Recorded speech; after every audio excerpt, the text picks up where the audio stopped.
Et là, oui, bonjour à tous. Donc, l'équipe SpeakMe est là pour vous présenter les actualités en cette période de mois de mars.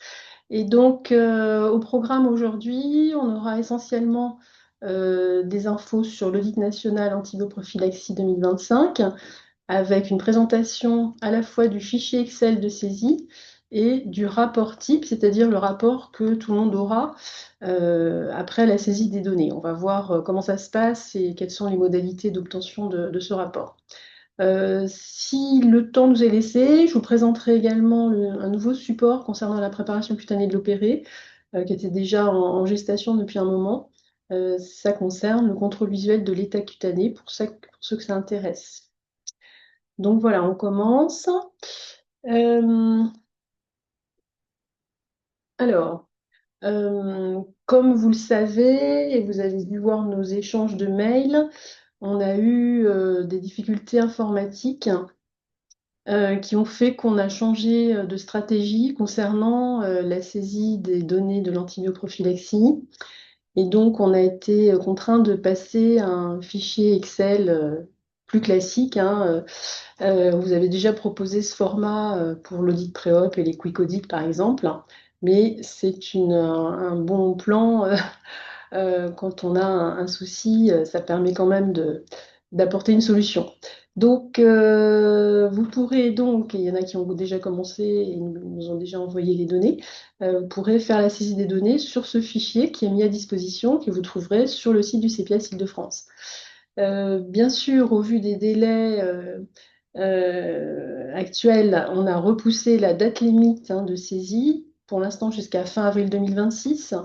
N'hésitez pas à nous contacter si c'est un délai trop court pour vous. On comprend que tous nos soucis ont pu causer des perturbations dans votre organisation. Donc voilà, on est relativement souple. Disons que c'est ce qu'on espère pour l'instant fin avril. Ça nous permettrait de faire l'analyse des données en mai et de vous redonner voilà, des résultats multicentriques le plus tôt possible. Mais bon, bien sûr qu'on tient compte de vos conditions d'exercice. Alors, ce fichier, donc, quand vous l'aurez rempli, il sera renvoyé à l'adresse habituelle speakme.contact@aphp.fr, ce qui va permettre de valider votre participation et d'intégrer vos données dans l'analyse nationale, ce qui est intéressant pour nous, mais aussi pour vous, pour tout le monde. Et puis, ce qui va être particulier, c'est que pardon, le fichier Excel ne contient pas pour l'instant de rapport automatisé. Et donc, il va falloir nous demander via l'adresse speakme.contact le rapport local, si vous le souhaitez, et la date à laquelle vous avez besoin de ce document. Sachant que donc on reçoit des demandes depuis fin février, on les intègre dans une liste d'établissements demandeurs et on gère en fonction des délais qui nous sont demandés et de l'ordre d'arrivée. Mais pour l'instant, on arrive à tenir les délais indiqués. Voilà, donc si vous voulez faire des analyses locales, c'est possible aussi. Je vous dirai un petit peu comment faire, il y a une méthode.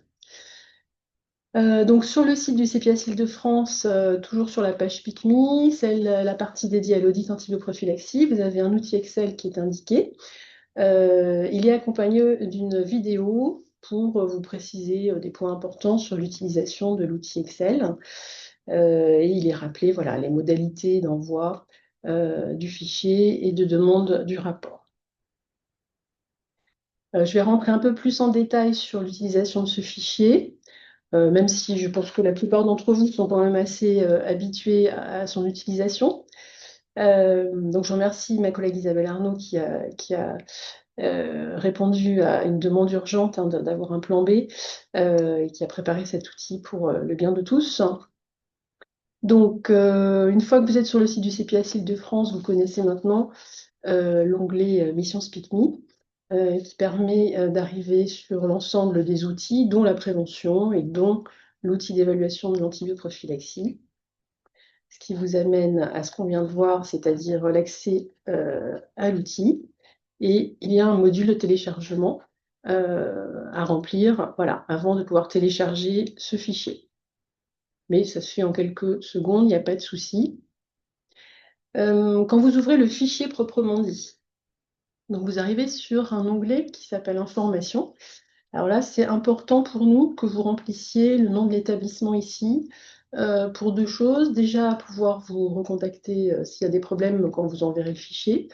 Et puis, on aura vos coordonnées. C'est un menu déroulant, donc vous choisissez dans cette liste votre établissement et ça permettra, nous, de pouvoir l'intégrer à l'analyse nationale comme établissement participant.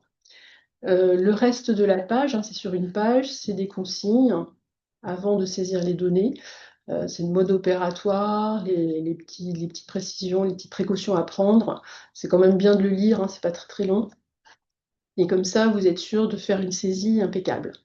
Tout en bas de ce fichier, vous aurez donc cet onglet Information. Les deux onglets principaux et importants, c'est la fiche établissement et la grille d'audit, ce sont les masques de saisie. Et automatiquement se remplira donc un autre onglet qui s'appelle base audit pour les données de la grille audit et base fiche ES pour la fiche ES. Donc ça vous sert à aller voir les données saisies. C'est ce qui servira de base à vos analyses potentiellement après une copie dans un nouveau fichier Excel. Et pour ceux qui se lancent dans des analyses locales, on vous a transmis aussi la correspondance entre le nom des variables utilisées dans ce fichier et les éléments de la grille qui correspondent. Donc voilà, vous avez les infos sur cette partie du fichier. Pour la saisie informatique, on va avoir deux situations hein, selon le choix des établissements. C'est ce qui a été fait dans certains ou d'autres. Certains avaient déjà rempli les grilles papier depuis un petit moment. Et donc là, ils vont devoir saisir, c'est-à-dire retranscrire les informations de la grille sur l'outil de saisie. Donc il y a différentes méthodes. C'est sûr qu'il y en a qui sont plus chronophages que d'autres. Mais pour une bonne retranscription, c'est vrai que deux personnes, c'est pas mal si on peut. Après, il y a d'autres façons de faire. Et puis, il y en a qui ont souhaité saisir directement et au fur et à mesure les données de l'évaluation des dossiers. Donc, simplement, c'est possible, hein. Simplement, dans le fichier Excel, il y a moins d'informations et de précisions que dans la grille papier. Donc, c'est vraiment très important si vous faites ça, d'avoir la grille elle-même, hein, ainsi que le guide de l'auditeur, l'aide au remplissage avec vous, parce qu'il faut bien regarder quelles sont les conditions de remplissage. Il y a des particularités par moment, donc pour être sûr de bien répondre à la question, on vous conseille de l'avoir avec vous, mais c'est pas impossible, hein. Alors voilà à quoi ressemble le masque de saisie. Alors c'est vrai que Isabelle nous a fait l'audit pré-op et les quick audits, c'est toujours un petit peu la même, on retrouve la même présentation. Là, c'est un masque assez simple puisqu'il n'y a qu'une colonne à remplir. Les autres colonnes étant les thèmes et les items d'évaluation successifs. La plupart des réponses sont à base de menus déroulants et donc on vous conseille de les utiliser parce que c'est ce qui va être le plus simple pour vous, hein. Alors, l'autre masque de saisie correspond aux grilles d'audit. Donc là, vous avez plus de colonnes, puisque bien sûr, vous allez saisir chaque dossier évalué dans une colonne. Ce qu'on voulait vous préciser au-delà de ça, c'est qu'il y a vraiment, que ce soit pour le premier masque ou le deuxième, il y a une légende à connaître. Donc, le vert foncé, c'est quand une réponse est demandée, obligatoire. Le vert clair, ce sont les autres questions auxquelles vous répondez si vous pouvez. Le gris foncé, ce sont des lignes qui correspondent à des sous-questions d'une question précédente. Et donc, si vous mettez oui dans la ligne précédente, ça va apparaître en vert clair puisqu'on attendra une réponse. Et enfin, le rouge peut apparaître dans certaines cases quand il y a un problème de saisie, puisqu'il y a des contrôles de cohérence qui ont été mis en place et un contrôle aussi de données manquantes. Donc les données manquantes apparaissent tout en bas de la page. Ça vous permet de contrôler qu'il n'y a pas de problème sur certaines cases au moment de valider votre fiche, le fichier.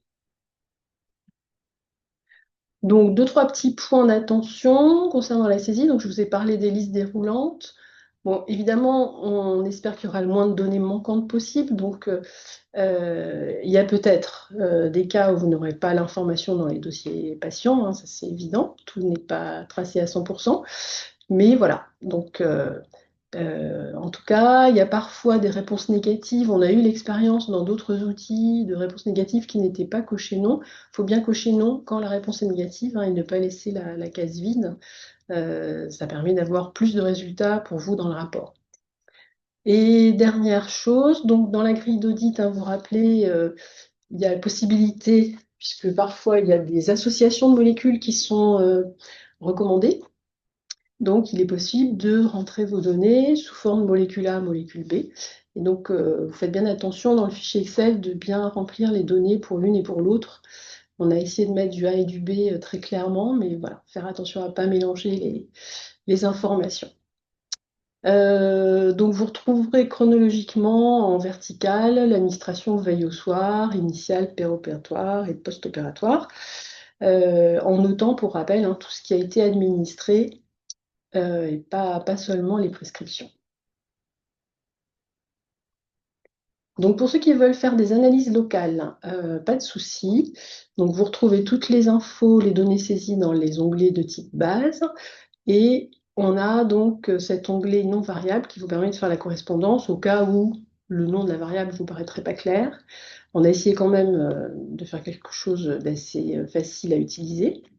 Et donc, pour pouvoir les utiliser, comme le fichier Excel lui-même est bloqué, hein, dans cette partie base, pour pouvoir réutiliser les données, il faut copier l'ensemble de ces données dans un nouveau fichier Excel. Et ensuite, vous pouvez ajouter des colonnes autant que nécessaire pour faire vos analyses.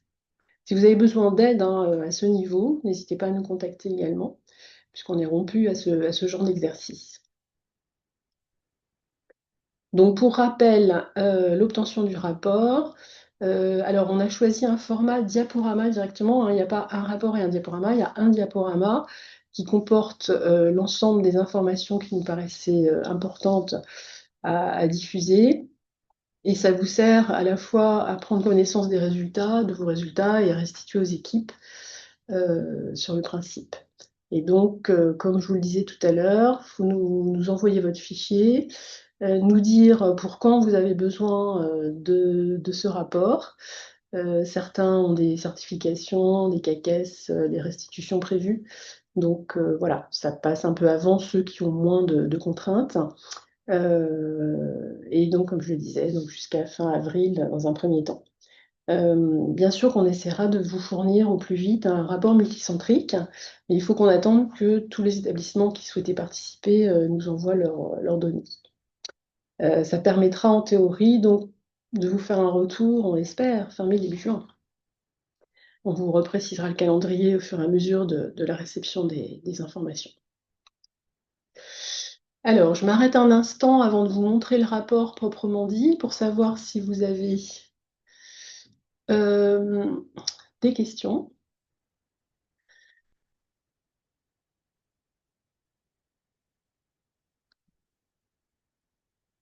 Je vais voir dans le chat.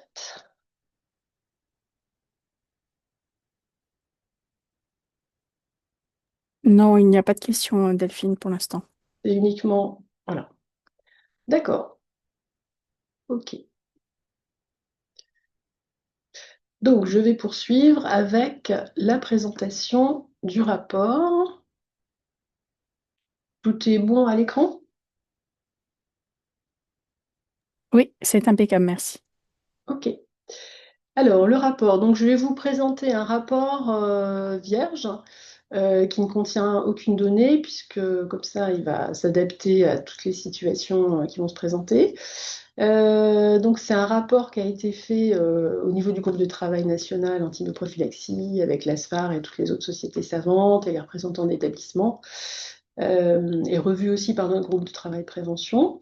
Donc, il est constitué de 10 à 15 diapos, euh, avec, vous allez le voir, une trame qui a été choisie par l'ASFAR, mais qui correspond, je pense, aux besoins de tout le monde, parce qu'il y a beaucoup de données, hein. On vous a permis de recueillir pas mal de données. Certaines sont utilisés directement localement, et puis il y aura peut-être quelques précisions qui seront données en plus dans le rapport national. Mais vous avez, je pense, l'essentiel de ce qu'il faut retenir au niveau de vos résultats. Donc la première page, je ne vais pas m'appesantir, mais c'est voilà, à la fois les conditions d'évaluation qui figurent en bas du document, un rappel, et puis les caractéristiques de l'établissement, la période d'audit, le nombre de dossiers évalués, donc ceux programmés. Et les spécialités et les actes apparaissent dans les diapos suivantes. Vous avez la liste des spécialités et des actes avec le nombre dans chaque spécialité. Et puis, on vous mettra les codes actes. On ne peut pas mettre les intitulés de l'ensemble des interventions, bien entendu, mais au moins, vous aurez le code acte et le nombre de chaque code étudié. Ça plante un peu le décor, ça montre à quoi sont liés les résultats qui vont suivre. Ensuite, on a choisi de faire une seule diapo sur les caractéristiques des patients en retenant des variables, des paramètres les plus importants, donc le sexe, le score ASA, l'allergie aux bêta-lactamine, l'âge et l'IMC. Donc pour chacun, vous aurez le nombre total de patients dont les données avaient été renseignées, ce qui donnera un taux de données renseignées qui peut être de 100% ou un peu moins, ça dépend des paramètres. Et sur la droite, vous aurez donc vos résultats en termes de nombre et de pourcentage. À part certaines variables comme l'âge et l'IMC qui seront décrits en moyenne, écart type, min-max. Donc le mode de prise en charge figurera en bas de cette diapo. Donc je vous parlais d'une trame du rapport qui a été décidée avec l'ASFAR. Donc on a considéré 6 piliers de l'antibioprophylaxie. D'une part, tout ce qui est fait en administration initiale et on regarde si l'indication est respectée, si les molécules utilisées correspondent à ce qui est recommandé. Ensuite, on s'intéresse aux doses et aux cas d'adaptation posologique, puisqu'il y en a un certain nombre, et également le paramètre de moment et délai par rapport à l'incision ou le début de l'intervention. Les deux autres piliers donc, correspondent à ce qui est péropératoire et post-opératoire. On va voir après plus en détail. Un petit mot sur la légende des résultats. Il a été choisi en fait de présenter les résultats sous ce même format. Tout ce qui est conforme au référentiel formalisé d'experts. Donc là, c'est les cas où les recommandations sont totalement respectées. Et puis, on n'a pas choisi de parler de non-conformité, mais d'écart au RFE, c'est-à-dire des situations qui sont donc différentes de ce qui est recommandé, mais on sait, vous comme nous, que dans certaines situations, ça peut éventuellement être justifié, donc tout n'est pas là-dedans une anomalie, c'est justement à revoir, à explorer. Dans certains cas, ce sera des éléments qui ne sont pas satisfaisants. Et puis d'autres où voilà, ça sera peut-être un choix local, par exemple. Ça peut être justifié dans le dossier patient, ça peut être toutes sortes de choses. On n'a pas pu, même si on a recueilli beaucoup d'informations déjà, grâce à votre participation, il y a des éléments qu'on ne peut pas recueillir qui sont dépendants d'un patient donné, d'un service donné ou d'un acte donné. Donc voilà, ce sera à vous, dans les cas qui seront sans doute minoritaires, de différence avec le référentiel, d'explorer ce qui a pu se passer. Alors, une petite info supplémentaire, c'est que dans les écarts, nous, on est bien sûr, en tant que professionnels de prévention du risque infectieux, on est intéressé par le risque infectieux. Donc, on les cas où le risque infectieux est en jeu, les résultats sont signalés en gras. Mais c'est vrai qu'en travaillant avec l'ASFAR, on était obligé de considérer bien sûr qu'il y avait d'autres risques que le risque infectieux, comme le risque anaphylactique, toxique ou d'antibiorésistance. Et donc, tous ces risques seront pris en compte dans cette ligne qui est associée à la couleur orange, avec voilà, une particularité de gras pour le risque infectieux. Alors, on commence par la veille au soir. On va faire une présentation qui est prévue chronologique. Donc, vous avez dans un premier tableau les spécialités concernées. Ça concerne donc le colorectal et l'affirmation du genre, avec 5 codes au total. Et donc, vous aurez le nombre d'actes évalués et puisqu'il est recueilli cette information, on saura s'il y avait une prescription ou une administration, ou seulement la prescription, ou seulement l'administration. Et le résultat principal sera dans ce tableau ici. Vous retrouvez donc la ligne verte et la ligne orange. Donc, ce qui est attendu, c'est là, par exemple, réalisé ou prescrit avec des molécules voies et doses attendues. Le rappel des recommandations est juste dans la parenthèse en dessous. Et vous aurez donc le pourcentage ainsi que le détail du calcul avec le numérateur et le dénominateur à chaque fois. Donc, dans ce qui n'est pas, ce qui peut être considéré comme un écart, mais ça c'est à vérifier aussi, c'est réalisé avec molécules voies ou doses différentes, ou aucune trace retrouvée. Donc, on ne peut pas certifier que cette administration la veille au soir a été faite. Donc, ça consiste aussi à un écart un peu différent, mais un écart quand même. Donc, voilà pour la veille au soir.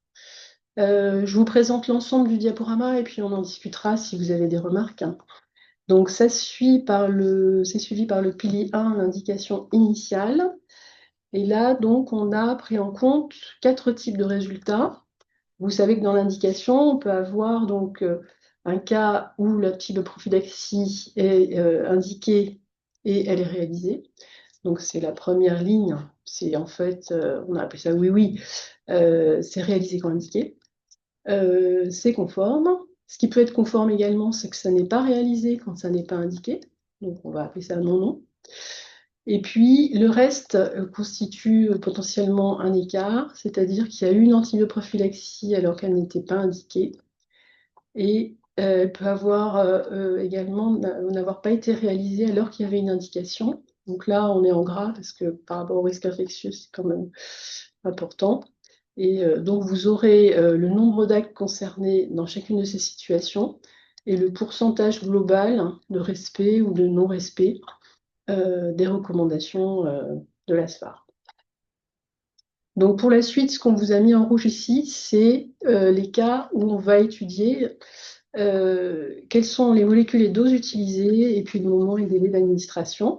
C'est normal, hein, on va l'étudier quand l'antibioprophylaxie est réalisée, indiquée et réalisée.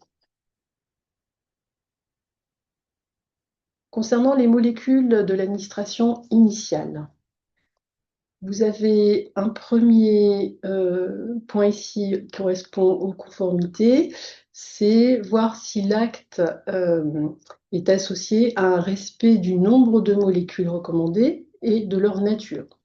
Hein, vous savez que parfois il y a des associations attendues et on vous donne le détail ici. Dans le cas où une molécule est recommandée, quel est le résultat? Dans le cas où il y a une association, quel est le résultat? Et on vous donne le résultat global. Le non-respect est détaillé en dessous, avec plusieurs cas. Par exemple, l'administration de 2 molécules au lieu d'une, ou alors d'une seule molécule au lieu de 2, attendu. Ou alors un nombre de molécules adapté, mais on observe que les molécules utilisées sont différentes. Donc, comme je vous le disais tout à l'heure, on est dans le orange parce qu'en fait, ça diffère du référentiel. Après, il faut aller voir d'un peu plus près si c'est quelque chose de normal, entre guillemets, attendu localement, ou voilà, une divergence, quelque chose qui est à revoir. Et je vous ai mis en rouge ici pour l'instant cette partie-là, car c'est là-dessus qu'on ira ensuite voir le respect des doses. Hein. C'est sur celles, les actes associés à des molécules conformes.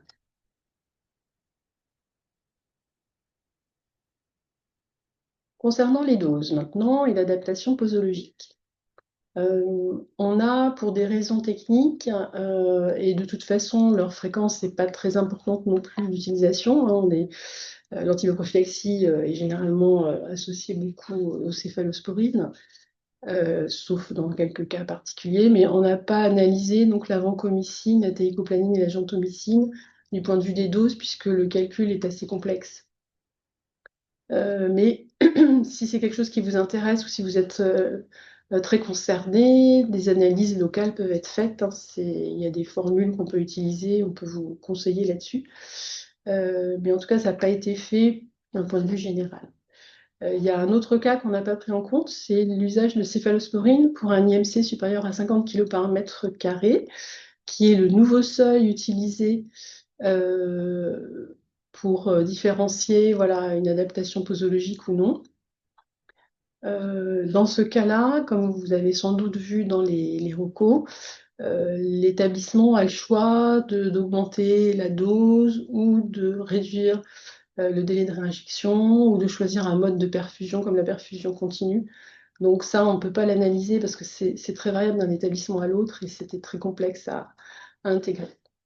Donc en tout cas, on a par contre séparé dans le tableau au niveau des conformités ce qui est molécule concernée par une adaptation posologique selon l'IMC, et ça concerne les céphalosporines et la clindamycine. Et donc vous aurez le détail ici et le global au-dessus. Et on a distingué des molécules concernées par une dose fixe. Et là, il y a un seul chiffre qui regroupe l'ensemble des autres molécules utilisées. En termes d'écart, vous aurez un chiffre global sur d'autres doses utilisées que la dose recommandée, avec une séparation en dose supérieure à l'attendue et inférieure à l'attendue. Voilà pour les doses. Je vais passer au moment et délai d'administration. Et s'il y a déjà des questions sur tout ça, peut-être que je vais m'arrêter juste après avant de passer au opératoire et post-opératoire. Voilà, donc moment et délai d'administration initial. On a retiré donc certains actes qui ont des protocoles particuliers qui sont affichés à l'écran. Bon, ça ne représente pas énormément, hein, mais il faut en tenir compte quand même. Et puis, l'avant-comicine a aussi un mode d'administration particulier. Donc, voilà, il faut savoir, voilà, on vous a affiché ce qui n'était pas inclus dans l'analyse ici. Vous aurez donc 3 modalités de présentation des résultats. Pardon. Donc, ce qui est attendu, c'est une administration réalisée dans les 60 minutes avant le début de l'acte, hein. Vous aurez donc ce pourcentage. Et dans les écarts, vous aurez les administrations faites plus de 60 minutes avant le début de l'acte et celles qui ont démarré après le début de l'acte. Alors, bien sûr que là, il y aura une analyse à faire sur ces résultats, savoir ce qui se passe en termes d'organisation, de checklist, enfin voilà, qu'est-ce qui fait qu'on n'est pas dans les clous. Euh, En tout cas, on a également, alors on vous a redéfini ici quel était le référentiel, et comme vous avez fait recueillir aussi les actes avec anesthésie, vous aurez l'articulation entre l'antibioprophylaxie et l'induction anesthésique avec voilà, la place de cette antibioprophylaxie avant, au même moment ou après l'induction. Alors, je vais peut-être regarder un peu les questions, parce qu'il y en a déjà quelques-unes, avant de passer à la suite. Oui, alors il y a un certain nombre de questions concernant Oui, le fichier de saisie que j'ai fait. Je suis Isabelle Arnaud. Je note. Alors, il y a, en ce qui concerne les erreurs, ne vous inquiétez pas, c'est pas rédhibitoire. En ce qui concerne les cellules qui restent en vert foncé, il faudra que je vois, en fait, il faut que je compile toutes les remarques et les questions que vous avez posées pour voir où se trouvent les problèmes. En ce qui concerne le seuil qui ne passe pas, c'est intéressant parce qu'on a essayé de mettre des seuils pour éviter les erreurs de saisie, mais peut-être qu'on s'est trompé. Donc ça, je peux corriger les fichiers, il n'y a aucun souci. Euh, pour la personne qui a un problème sur la créatinémie, n'hésitez pas à envoyer sur spimi.contact votre fichier. Moi, je vais vous le déverrouiller comme ça, je vous le renvoie et vous pourrez continuer votre saisie. Euh, donc maintenant, alors, il y a une personne qui a posé comme question le terme dans le dossier pour décrire le mode d'administration injectable. oui. Oui, apparemment, il y a une case qui reste en vert foncé. Donc, il y Non, a non, mais aussi... je te Ah, lis les d'accord. questions pour toi. Ah, Le d'accord, reste, d'accord. j'ai répondu globalement et D'accord, d'accord. voilà. Ok. Donc, ta question, c'est le terme dans le dossier pour décrire le mode d'administration injectable. Oui, alors on demande de retrouver si quelque chose est noté à ce niveau-là. Donc, ça peut être IVD, IVL, perfusion, toute autre chose. On avait, je crois, mis un petit mot dans l'aide au remplissage. Si c'est pas clair, vous pouvez nous poser la question par mail, hein. Voilà. Et en plus, cette case-là, apparemment, reste en vert aussi. Donc, bon, ça fait. Euh, Comment saisir les ATB administrés avant la chirurgie urologique Ah oui, alors en cas ça, de j'ai eu CBU une question. positif? Oui, j'ai eu une question. Faudrait qu'on se rappelle parce que ça dépend un petit peu. Il y a différentes situations. Je peux pas vous dire quelque chose comme ça d'emblée. Effectivement, il y a des molécules qui sont administrées soit à la place, soit en plus lors d'une antibioprophylaxie. Et il faut qu'on regarde si ce sont des actes avec indication ou pas. Et donc, le mieux, Madame Jolivet, on peut se rappeler parce qu'il faut que je vois. J'ai déjà un appel de ce type sur la même question, donc prévu cet après-midi. On va voir. Et puis, dans ce cas-là, je ferai si. Voilà, ça va me permettre de faire une réponse peut-être dans une foire aux questions, chose comme ça, s'il y a beaucoup de gens qui rencontrent cette situation. Alors, il y a une personne qui pose une question concernant des rapports par spécialité. Ce qu'il faut savoir, c'est qu'à l'heure actuelle, c'est Delphine Verja-Tranois qui les fait à la main et ça lui prend un temps considérable. Donc, quand on aura, moi, je suis en train de travailler sur la version rapport automatisé. Quand elle sera finalisée, à ce moment-là, on pourra vous fournir ce genre d'éléments assez facilement. Mais pour l'instant, il faudra enfin, nous aider un petit peu. On est désolé, enfin, il y a plein de soucis, mais nous demander que des rapports globaux et on verra par la suite pour les rapports par spécialité. Merci. Je vais peut-être préciser quelque chose quand même. C'est vrai que pour cet état des lieux, là, ce premier audit sous cette forme là, d'antibioprophylaxie complète, on vous a suggéré plutôt d'aller évaluer des dossiers dans toutes les spécialités, ce qui fait que souvent, vous avez 5 à 10 dossiers par spécialité, ce qui est peut-être un peu juste pour faire des analyses par spécialité. Alors, sauf si, par exemple, vous avez choisi une spécialité et vous en faites un peu plus, mais faudra regarder si c'est faisable en fonction de l'effectif. Mais rien n'est, voilà, on s'interdit rien, hein. Il faudra que vous nous contactiez pour nous dire, quand vous ferez votre demande de rapport, vous pouvez me signaler cette demande et je verrai en fonction de, enfin bon, on pourra échanger là-dessus.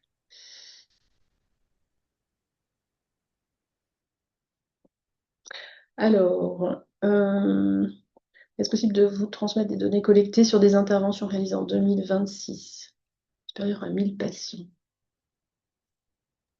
Alors, pour l'instant, le fichier de saisie concerne l'année 2025, donc l'année 2026 est bloqué. Mm. Évidemment, nous allons proposer un outil 2026 qui permettra la saisie des données 2026. Alors, on sait que enfin, c'est un peu particulier parce qu'il y a ce délai supplémentaire, mais on essaie de garder les années parce que ça nous permet, nous, de communiquer sur un rapport national sur une année. Autrement, ça devient vite compliqué à gérer. Euh, Ouais, il faut qu'on revoie, alors, faudrait mieux qu'on par contre, échange, pareil. voilà. Ouais. Et par Mm. contre, juste, je vous le signale, l'outil est extrêmement pointu. Vous vous en rendez peut-être pas compte, mais sur l'ensemble il y a environ 250 colonnes qui sont concernées.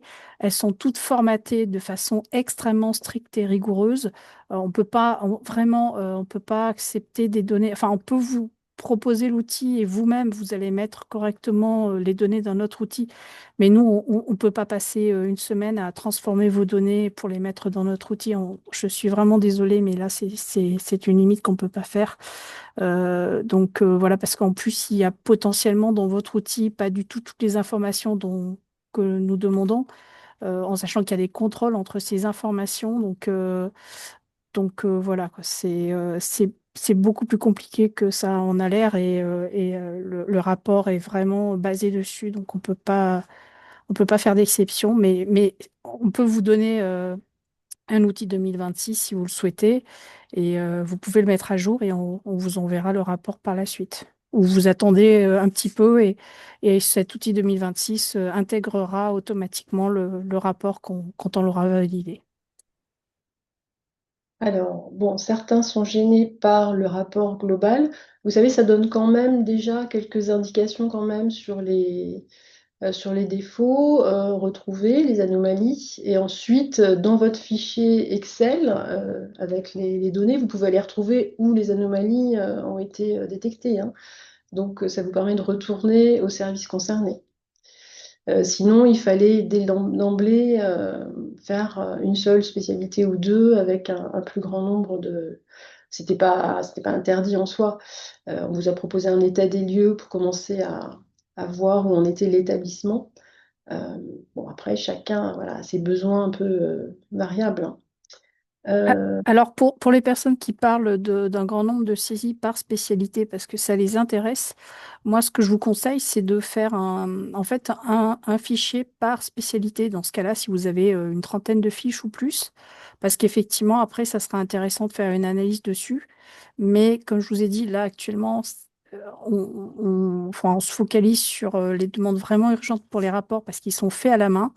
Et dès que et cet outil va arriver dans les 2 mois, hein, on vous rassure, dès qu'on aura cela, vous nous enverrez vos fichiers et on vous retournera l'outil complété avec les rapports automatisés. Vous aurez vos propres rapports, y compris par spécialité. ok. Bon, en tout cas, au-delà de ce qu'on vous a dit là, si vous avez besoin d'en discuter, n'hésitez pas à nous redemander, hein, sur suite.contact. Parce qu'on peut s'appeler, voilà, on peut regarder un peu ce qu'on peut faire pour chacun. Et Ok. en ce qui concerne les données SpeakMe, en fait, attention parce qu'il y a les données SpeakMe de la surveillance qui sont effectivement très formatées, bornées, etc. Et il y a les données sur cet audit qui sont aussi un peu particulières et qui sont pas complètement, qui se chevauchent pas entièrement forcément avec la surveillance. Donc, c'est pour ça qu'on a parfois des codes supplémentaires ou des codes différents. Et puis, en plus, il y a évidemment des cas de figure qui sont exclus de la saisie. Donc, c'est pour ça que l'automatiser, enfin, à partir d'un autre fichier, ça me paraît compliqué. Par contre, si vous en avez un et que vous avez toutes ces informations, vous pouvez les reporter dans notre outil. Voilà. Ok, ben, je vous propose de poursuivre sur les deux derniers paramètres et quatre diapos concernant ce rapport. Alors, est-ce qu'il veut bien avancer? Voilà. Donc, concernant la réadministration pair opératoire, il y a une petite subtilité, c'est que dans le référentiel, on vous indique qu'il y a par exemple à réinjecter en pair opératoire. Cependant, c'est complètement lié au délai depuis la première administration. Et en fonction de la molécule utilisée en initiale et de sa demi-vie, parfois il va y avoir besoin de réinjecter, parfois non. Donc on a bien pris en compte ces éléments-là, pour réaliser ce tableau. Donc, ce qui compte en paire opératoire, c'est de vérifier que une antibioprophylaxie a été faite avec un nombre de réadministrations adapté. Et donc, c'est pour ça que la première ligne de la conformité, c'est bien ça. C'est réalisé quand il y a une indication dans le référentiel, avec des molécules conformes et un nombre de réadministrations adapté. On a également des situations où il n'y avait pas d'indication et ça n'a pas été réalisé. Pour info, vous avez ici les définitions utilisées, hein, pour bien se repérer dans cette histoire qui est un peu plus complexe que l'initiale. Euh, Concernant les écarts, on a identifié quatre situations.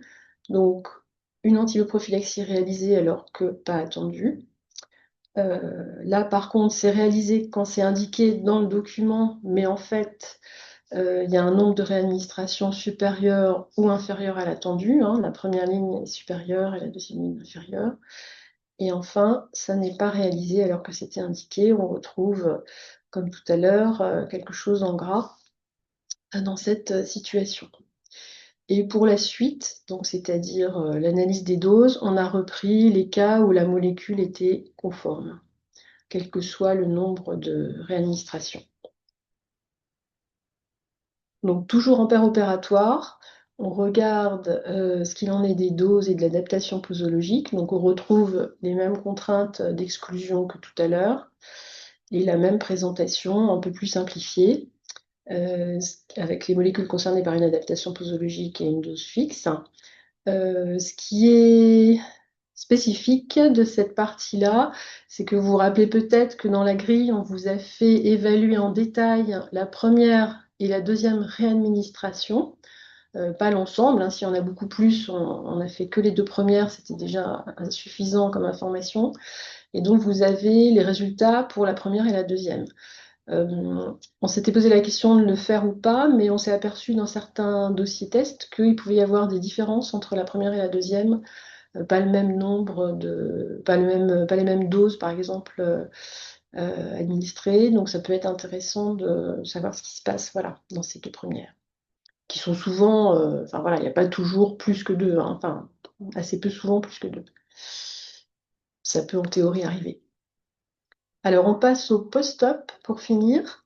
Là, la particularité, c'est que vous savez, quand il y a une antibioprophylaxie indiquée en post-opératoire, il y a une durée maximum associée. Dans certains cas, c'est 24 heures et dans d'autres, c'est 48 heures. Il y a assez peu de molécules, pardon, d'actes concernés. En tout cas, donc, on vous précise dans la partie conformité s'il y a eu le respect de l'indication ou de la non-indication, comme d'habitude. Ici, donc, une antibioprophylaxie réalisée en cas d'indication sur la durée maximum recommandée, puisque vous savez que ce qui pose souci actuellement, c'est plutôt une prolongation excessive de l'antibioprophylaxie au-delà des 24 ou 48 heures, ce qui est considéré justement en dessous comme quelque chose de non attendu. Donc ici, c'est cette situation-là. On retrouve le non-non ici.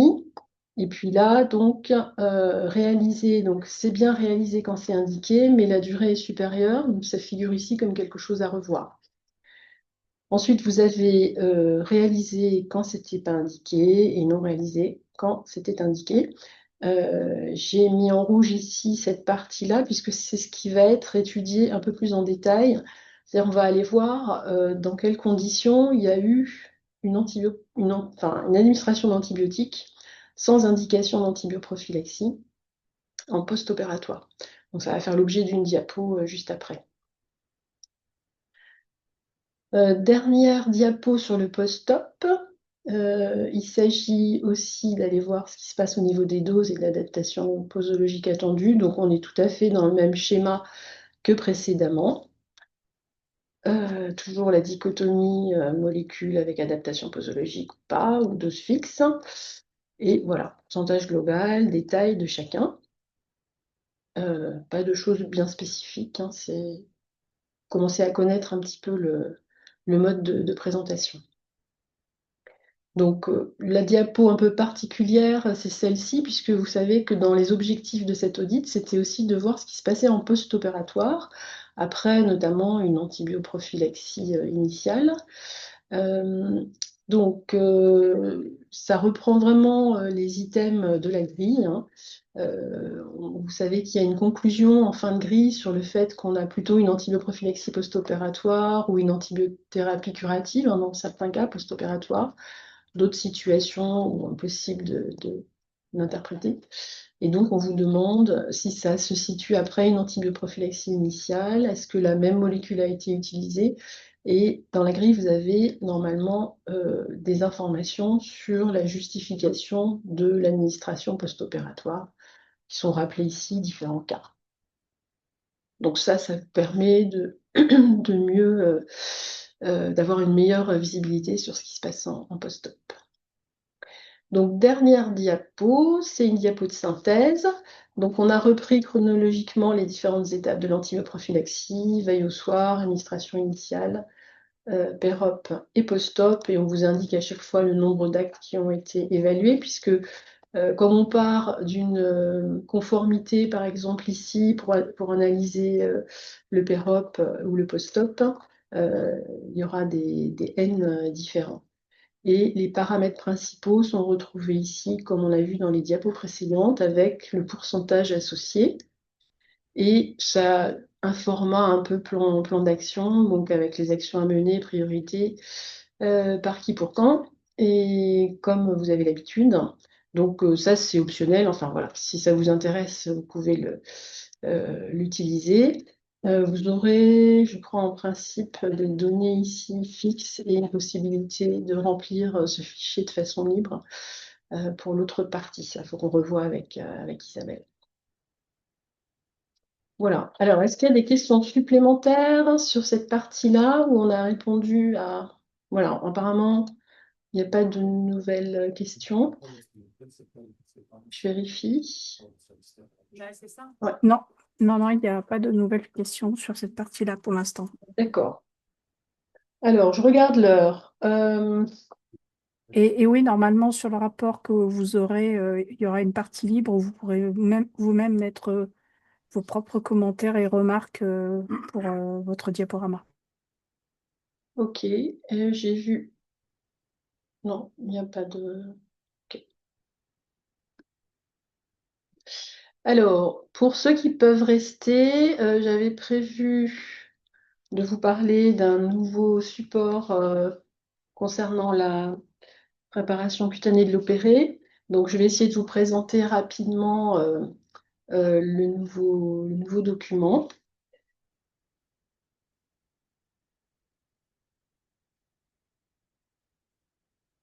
Donc, le thème, c'est le contrôle visuel de l'état cutané en service d'accueil avant une intervention.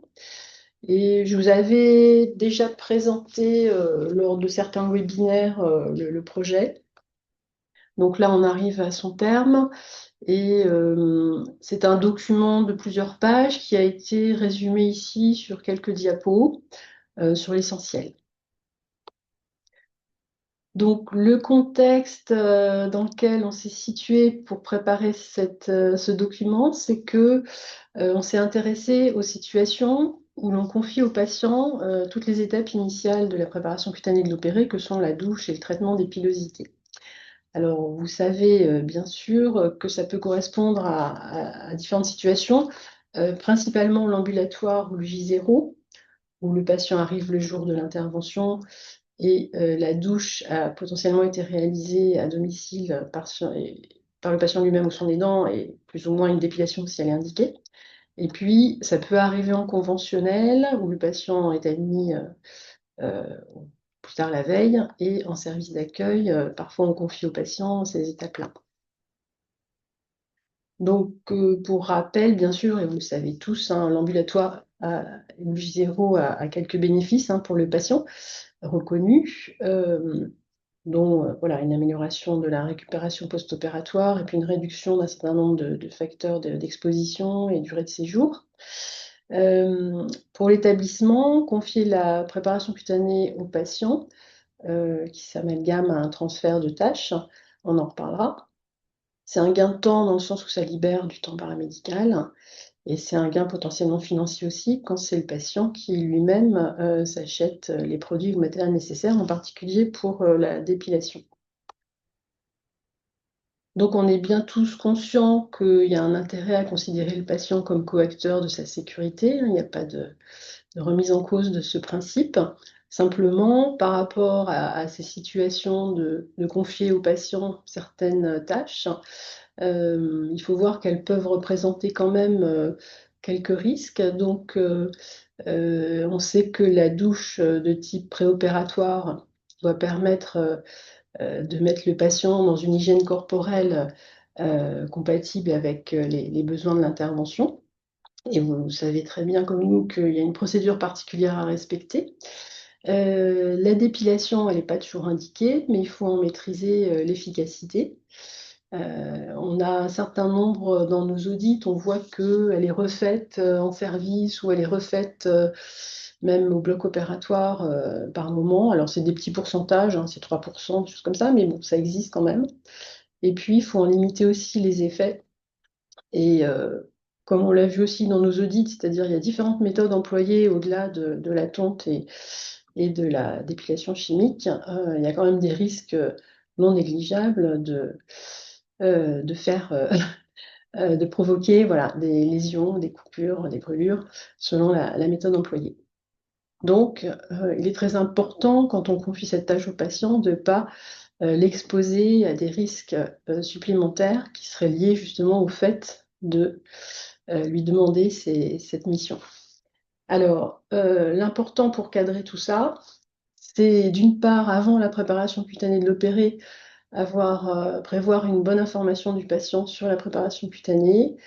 Comme vous le savez, une remise d'un support spécifique, des explications orales avec l'idéal, la consultation infirmière, qui est parfois mise en place dans les établissements, et la traçabilité associée. C'est l'occasion aussi d'un repérage des contraintes telles que des problèmes cutanés, où on parle aussi de faire attention aux tatouages, aux piercings, qui sont à gérer d'une façon particulière selon les interventions. Et vous savez qu'on a travaillé beaucoup sur cette question d'information avec différents supports, des outils d'évaluation et parfois des informations en webinaire. Et il y a une étape importante aussi qui intervient après la préparation cutanée de l'opéré, qui est donc la vérification de l'état cutané, qui repose sur plusieurs éléments, hein, propreté, absence de poils si une dépilation est nécessaire, l'absence de lésion, pardon, et qui repose sur deux étapes qui sont attendues, un questionnement du patient et un contrôle visuel de l'état cutané, avec leur traçabilité.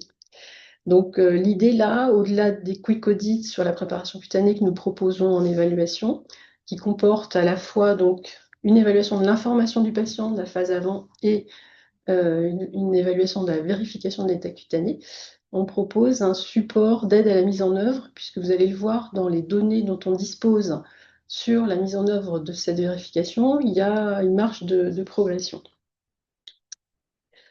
Donc voilà les données dont on dispose, alors qui dépendent beaucoup d'une bonne information du patient, mais on voit qu'il y a un petit peu de chemin encore à tracer. Concernant la douche, vous savez, on a pu montrer grâce aux audits qu'elle est réalisée pratiquement à 100%, et le jour même dans une très grande majorité des cas. Par contre, le fait de mettre en œuvre une douche de type préopératoire avec ses spécificités n'est pas encore très appliqué. Il y a quand même presque proche de 70% de douches où il n'y a pas eu de modification particulière, c'est la douche habituelle qui est mise en œuvre. Donc là, ça pose question. Concernant la dépilation préopératoire, on a, dans les derniers résultats qu'on a eus grâce au Quick Audit, on avait quand même 93% des patients qui s'étaient dépilés, et pour une bonne part de leur propre initiative. Alors l'autre proportion, les 70%, c'était à la demande de l'établissement. Et quand le patient faisait ça de lui-même, c'était par habitude ou il pensait bien faire dans un contexte de chirurgie. Et le résultat le plus problématique est le maintien du rasage mécanique à domicile pour plus d'un quart des cas. La dépilation et la douche sont à peu près correctement tracées, enfin 83%, on n'est pas encore à 100%. Et enfin, sur le paramètre de vérification de l'état cutané, on a deux sources de données, donc nos Quick Audit SpeakMe, donc, qui évalue ces aspects-là assez en détail, donc avec un questionnement retrouvé dans 84% des cas, et l'étape de contrôle visuel qui suit ou qui est faite en parallèle, mise en place dans un chiffre, une proportion assez relativement importante, mais la mise en œuvre elle-même est autour de 50%, avec une traçabilité assez limitée. Ces résultats sont confirmés dans une étude du CHU de Rouen, enfin une étude multicentrique avec d'autres établissements. Là, on retrouvait un contrôle visuel encore plus bas, à 23%. Donc ça dépend un petit peu des études, mais on voit bien qu'il y a quand même, c'est un point faible des pratiques actuellement. Donc notre support, il vise à aider donc, les hygiénistes et puis les cadres de santé à mettre en place cette pratique de vérification. Elle repose sur une réglementation, des recommandations, et on peut optimiser l'organisation pour que ça puisse se faire de façon plus régulière. Donc, on sait tous que les premières étapes de la préparation cutanée font partie intégrante du soin. C'est pas parce que c'est fait à domicile que ça sort de cette définition, et que le rôle propre de l'infirmière est décrit dans un référentiel de compétences qui précise bien que les soins et procédés visant à assurer l'hygiène de la personne et de son environnement, ainsi que la préparation de la personne en vue d'une intervention, relèvent bien du rôle de l'infirmière. On parle de soins cutanés préopératoires. Donc, confier cette mission donc, aux patients, ça va correspondre à alors, c'est pas tout à fait, on s'était intéressé au terme à employer parce qu'on pourrait parler de délégation, mais ça correspond pas, c'est pas un terme qui peut être utilisé visiblement dans ce cas-là, mais on va parler de transfert de tâches, mais ça reste sous responsabilité des professionnels. Et il faut savoir d'où on part, c'est-à-dire que la douche, évidemment, c'est un geste utilisé par le grand public et en théorie de fréquence quotidienne. Mais la douche préopératoire, c'est quand même pas forcément la douche habituelle, dans le sens où il y a un niveau d'exigence qui est quand même assez élevé en termes d'ordre des étapes, de renforcement de certaines zones. C'est quand même, sans doute pour la plupart des gens, quelque chose d'autre qu'une douche habituelle. Euh, Concernant la dépilation, on est sur un geste connu pour certaines personnes, et notamment les femmes, mais on s'aperçoit que pour certains hommes, par exemple, c'est pas quelque chose de connu, ni même le terme lui-même n'est pas connu. Et en chirurgie, il y a des précautions particulières à prendre. Alors, il y a ce qui se fait en établissement de santé, avec les tondeuses et éventuellement la crème dépilatoire. Après, à domicile, on l'a vu lors des audits, hein, il y a beaucoup de méthodes utilisées. C'est la méthode qu'on a à la maison ou c'est la méthode qu'on pense, avec laquelle on pense bien faire. Il y a des choses à revoir. Donc, en tout cas, la vérification de la préparation cutanée de l'opéré, ça va être une démarche, à la fois une démarche qualité et une démarche de gestion des risques.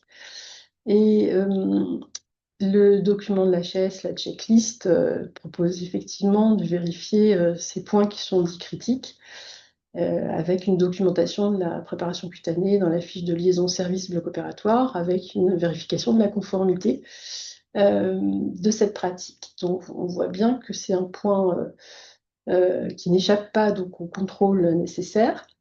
Et c'est rappelé aussi dans les recommandations de la SF2H de 2004. On parle de contrôle de l'hygiène et de l'état cutané.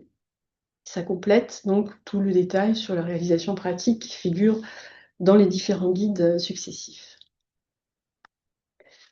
Donc un petit mot sur l'organisation du contrôle visuel de l'état cutané. Si on veut que ça soit appliqué, respecté, il faut réfléchir évidemment à la meilleure organisation possible. Donc je ne vais pas rentrer dans le détail, mais dans le document, vous aurez le où, qui, quoi, quand, comment, et qui permet de préciser ce qui est attendu exactement.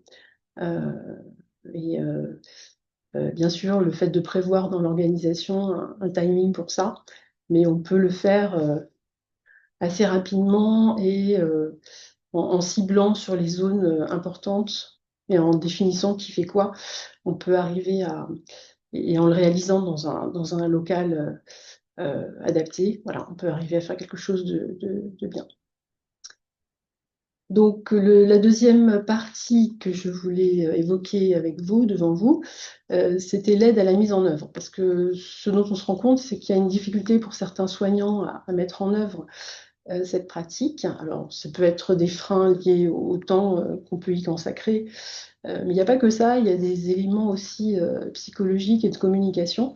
Donc, on a souhaité insister sur cet aspect-là, parce qu'il nous semble qu'il y a des pistes d'amélioration qui sont quand même intéressantes à évoquer. Et puis, le fait que d'avoir conscience des conséquences de la non-vérification, c'est important aussi sur une pratique comme celle-ci. Donc, on l'a vu, hein, le questionnement des patients, ça, c'est plutôt pas mal réalisé. Alors, c'est nécessaire, hein, bien sûr, parce que ça permet de détecter tout de suite une anomalie, mais c'est pas suffisant, puisque ça renseigne surtout sur les moyens utilisés, mais pas sur le résultat. On n'a pas idée de la qualité de réalisation, que ce soit la douche ou la dépilation. Et on ne peut pas se fier simplement à l'apparence extérieure d'un patient. La zone à opérer peut être dans un tout autre état, donc c'est pas suffisant de questionner. Et il ne faut pas non plus se censurer par rapport au fait que on contrôle des patients. C'est vrai que c'est pas très drôle à faire, enfin très amusant à faire plutôt. Euh, mais c'est pas un manque de confiance qu'on fait aux patients, c'est juste que on est là pour identifier des anomalies et justement agir pour récupérer et éviter tout risque derrière. Donc tout ça justifie donc le travail en 2 étapes. Donc si besoin, vous retrouverez dans le guide les questions à poser aux patients d'une part, et les questions à se poser lors de la vérification de la préparation cutanée par contrôle visuel. Donc vous verrez, c'est important, ça c'est un point aussi de communication, c'est que les questions à poser, il faut utiliser les bons termes, hein. Il y a des patients qui ne connaissent pas le terme d'épilation. Donc là, on propose, après vous faites selon ce qui vous paraît le plus adapté, mais on parle plus souvent de retrait des poils, et c'est un terme qu'on a utilisé dans les différents supports qu'on propose pour l'information des patients sur douche et dépilation. Voilà, il y a des éléments à tracer si possible. Et pareil, lésion cutanée, c'est pas toujours qui est quelque chose qu'on utilise nous, n'est pas toujours très bien compris. Donc, on va plutôt parler de problèmes de peau, par exemple. Et donc voilà, tout est détaillé, savoir ce qu'on attend comme question et la conduite à tenir, évidemment, associée à ces contrôles. C'est-à-dire que si les choses n'ont pas été faites ou pas correctement, ou s'il y a des lésions cutanées, donc on va, dans un certain nombre de cas, informer et prendre l'avis de l'équipe chirurgicale pour décider de ce qu'on fait. Alors, je vous parlais de communication, juste quelques mots là-dessus. C'est vraiment important de mettre en confiance le patient. Ça passe par le fait de l'informer à l'avance de ce contrôle qui va être fait. C'est une des façons de le préparer au mieux. Et si vous vous rappelez, dans la vidéo sur la douche que Juliette a préparée, il y a cette étape d'information du patient qu'il y aura une vérification. L'importance du choix des mots, ça c'est vraiment quelque chose qui nous paraît essentiel. On sait qu'il y a des établissements dont les professionnels ont du mal à aborder cette question avec le patient parce qu'ils ont peur de faire de la stigmatisation. Enfin bref, ils ne sont pas à l'aise avec ces notions de propreté. Et c'est vrai que c'est pas facile de parler de propreté à un patient directement. Donc nous, on propose de parler de vérification de l'état cutané. Déjà, c'est plus neutre comme formule plutôt que de parler de propreté. Et ensuite, ça couvre toutes les notions qu'on souhaite évaluer. Donc non seulement la propreté, mais aussi l'absence de lésion et l'absence de poils si la dépilation est nécessaire. On a dans la littérature quelques éléments aussi qui sont intéressants, comme dans l'étude Peau-Douche que j'ai évoquée tout à l'heure. C'est le fait qu'il y a une crainte des professionnels que le patient soit réticent à cette démarche. Et c'est en lien avec différentes questions. Vous savez qu'il y a des questions des fois de genre, hein, des gens qui n'acceptent pas d'être contrôlés à ce moment-là par le sexe opposé. Des questions d'intimité, ils peuvent craindre voilà, euh, d'être observés sur leur partie intime. Il y a des questions de contact des mains avec la peau et des questions de jugement esthétique. Donc, on a listé quelques moyens de rassurer les patients, comme le fait de rappeler qu'il s'agit essentiellement d'une observation et pas forcément d'un contact, hein, sauf si nécessaire. Par exemple, quand on a besoin de regarder ce qui se passe entre les plis de la peau, voilà, on peut avoir un contact, mais sinon, c'est pas forcément euh, tout le temps nécessaire.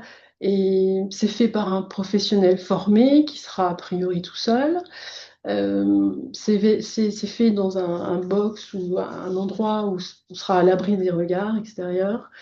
Et ça concerne normalement essentiellement la zone à opérer. Donc, il y a d'autres éléments qui sont décrits. Je vous ai mis quelques pistes, mais voilà.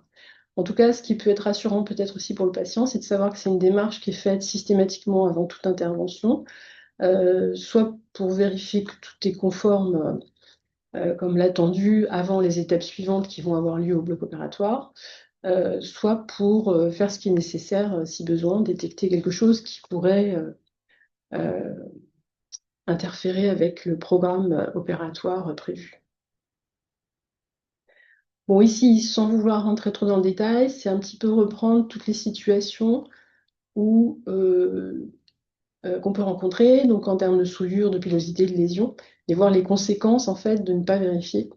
Globalement, on montre que pour le patient, ça va être potentiellement un retour du patient en service d'accueil, peut-être le fait qu'il va être opéré malgré certains écarts après une analyse des risques médicales, ou un report de l'intervention. Donc voilà les conséquences. Et pour les professionnels du bloc, ça peut être des perturbations au niveau du programme opératoire, voire si on avait prévu la détertion uniquement en cas de souillure, ça devient une situation plus fréquente. Donc on repart sur des procédures antérieures. Voilà. Donc pour finir, je ne voulais pas prolonger plus longtemps.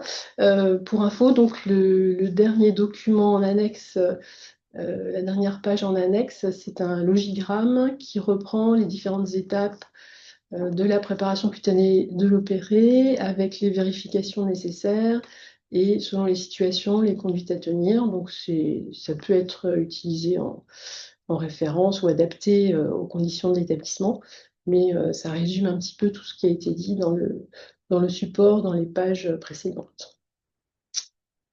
Voilà pour aujourd'hui et pour ce nouveau support. Je regarde s'il y a quelques questions. Non, il n'y a toujours pas de questions. D'accord, ok. Eh bien, écoutez, on va le mettre en ligne là cette semaine. Si certains sont intéressés, voilà, ça sera à votre disposition comme un outil, un support complémentaire à tout ce qu'on a déjà proposé sur la préparation cutanée de l'opération. Merci pour votre attention et à bientôt. Donc, il y aura une Alors, réunion. juste, il y a une dernière question qui vient d'apparaître Ah, concernant l'antibiorophylaxie. Est-ce qu'il oui. y aura une analyse entre l'informatisation du système de prescription et le pourcentage de non-conformité? Euh, alors, oui, parce c'est vrai qu'on a proposé de recueillir, vous voulez parler de la dernière partie de la fiche établissement sur les outils de traçabilité, ou j'ai peut-être pas compris. Est-ce que vous pouvez préciser?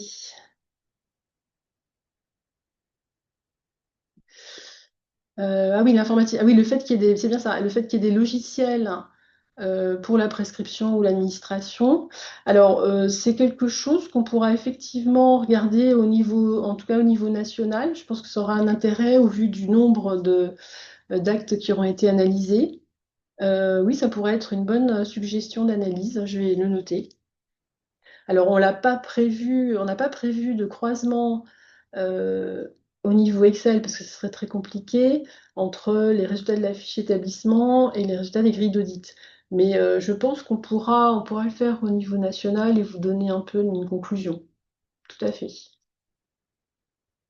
Je note ça.